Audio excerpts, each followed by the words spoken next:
From Studio 3 at Buzz TV, it's The Horse's Mouth with Tom McManus.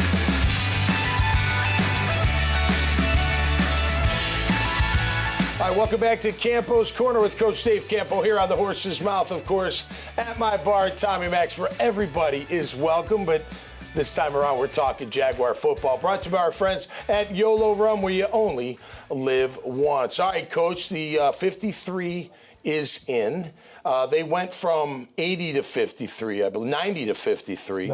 I read somewhere, was it Schefter or one of these other national pundits, on the day of cut day, they said by 4 p.m. today, Eastern, 948 players will be cut from the National Football League. You're like, that's a lot of dreams, man. Yeah. That's a lot of dreams being cut. Wow. Well, it was really tough when I was the head coach. I bet it was. Because they didn't have number one, they didn't have the UFL.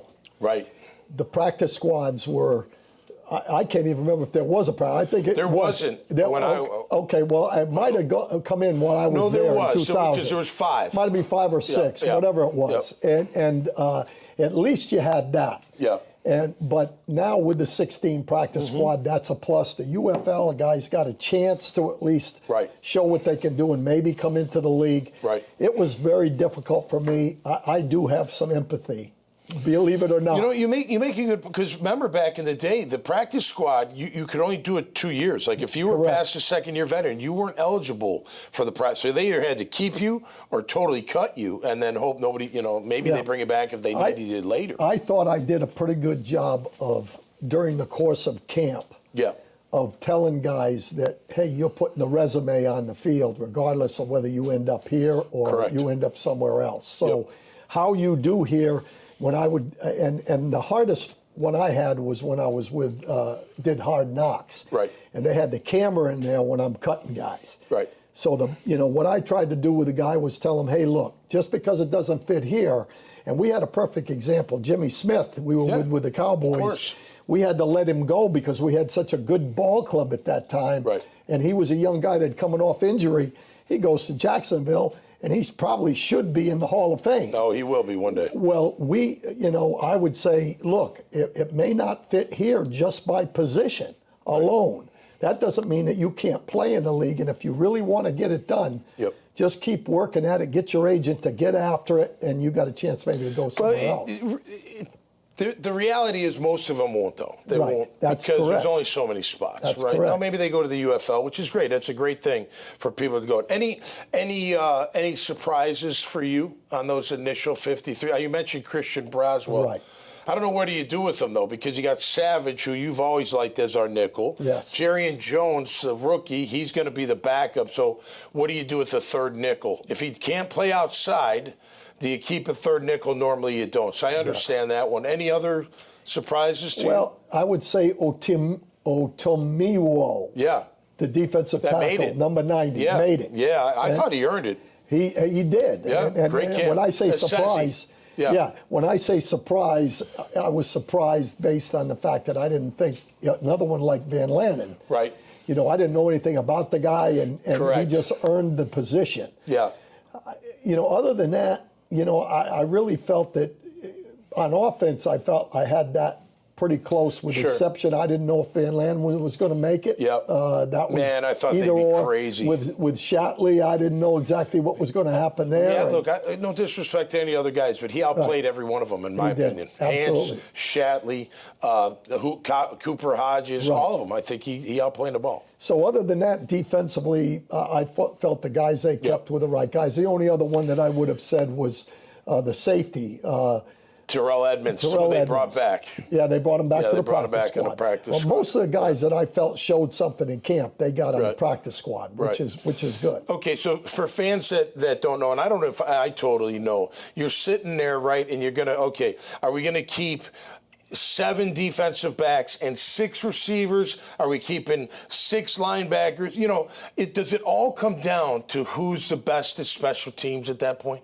Well, at the end of the roster, for sure. Okay. Yeah. But at the end of those, that's what you're talking about. Right. I mean, they're keeping another DB because he's that good at special teams. Correct. Or I'm not. I'm going with a linebacker who's better than this guy. No question about that. The key to that one is Tim Jones. Tim Jones. Great call. And I'm not saying Tim Jones couldn't go out there and run some routes and make some plays. He's not a receiver you're going to count on. But that's not a guy. Right. That sixth receiver is not going to get playing time unless he's a special teams guy. Right. And that's really what Tim's forte is. Yeah. And he's very good at it too. Absolutely. Yeah, and you need that on the team. Here's the key with that.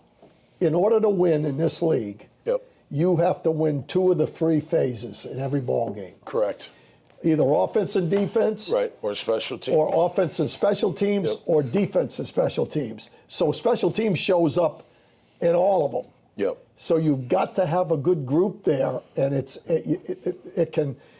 sometimes it doesn't help you, but it can certainly hurt you with a bad play. So that's where I think that comes in. Well, and look, they've been, in my opinion, and they brought him back on the practice squad, but Elijah Cooks, they've been waiting for that potential to really blossom. Right. It kind of did, but it didn't fully blossom. Like too many drops that he should have had. Maybe it's only one, but it's one too many. Right. You know what I mean? Like, and if you're deciding, Tim Jones, look, can Elijah Cooks play gunner on special teams? Probably. He's big and fast, and I think they tried him at it. But Tim Jones can play all 4 positions on special teams, and we don't necessarily need him to perform well as a wide receiver. The core guys are the important thing. We had a guy that you know the name, I'm sure, Bill Bates, that played for us for the Cowboys. Yeah.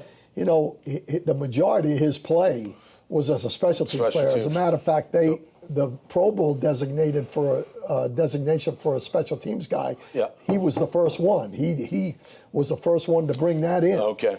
And he had 14 years in the league. Yeah. So that's how important it is when you got a guy that can play all 4 core. He's a core guy and a good one for sure. So. Well, now especially with this kickoff role, you got to have a good kickoff coverage team. Yep. I mean, top notch. They got to be great athletes. They've got to be able to play well in space. They got to be able to make guys miss in space and get back in their lane and it's going to happen so condensed and quick. You got to have those kind of athletes out there. Right. For sure. And the other thing is that Elijah Cooks, the reason I liked him was that if you didn't have Duvernay and Washington, then he brings something to the table that we don't have. We don't have that tall, rangy guy in the red zone. Yeah. We're hoping that Gabe Davis can do it, and Ingram. Yeah, and Ingram. You know, those guys.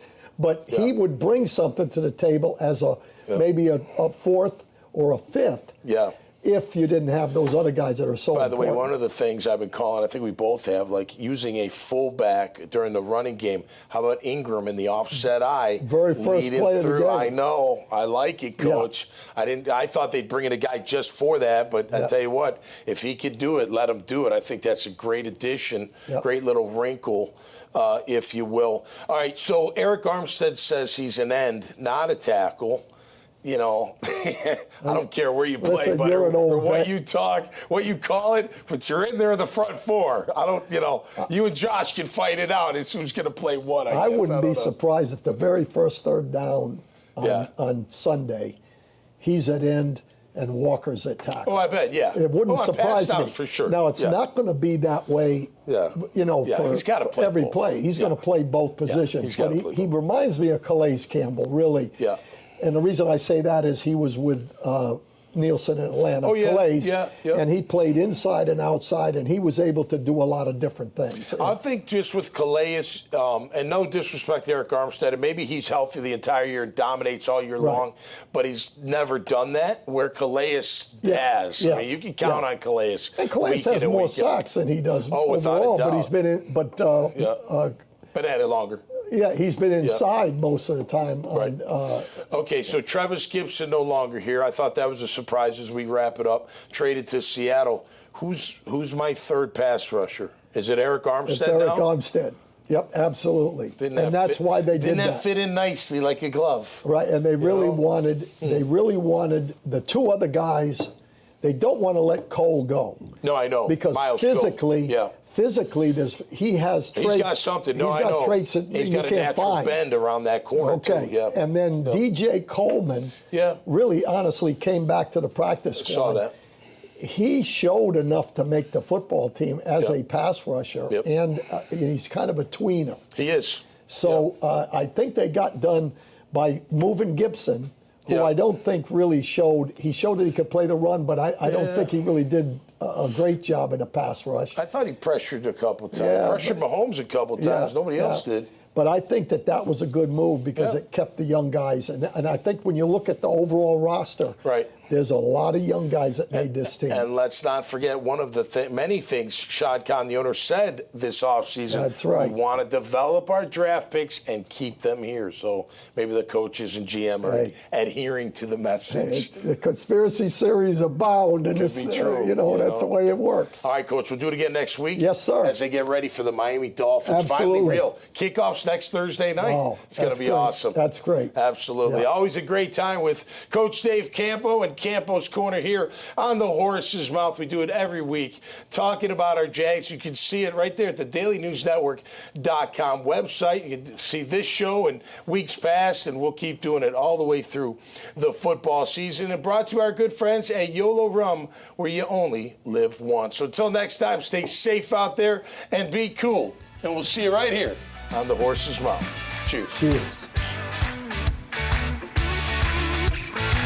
Even though we do have two different liquors, it's still one name. It's YOLO Rum, and at the end of the day, it's how you feel. And YOLO Rum, you only live once, and that's more prevalent. That's becoming more prevalent as far as the attitude and the mindset with how people live their lives. And it's not about how it used to be as far as people doing dumb stuff out here. It's more of they're understanding the value of their life. And if we can bring that presence of the meaning behind life and what it means to fulfill whatever you need to fulfill in your life that makes you feel enjoyable about what you're doing, that's what YOLO will bring out as well.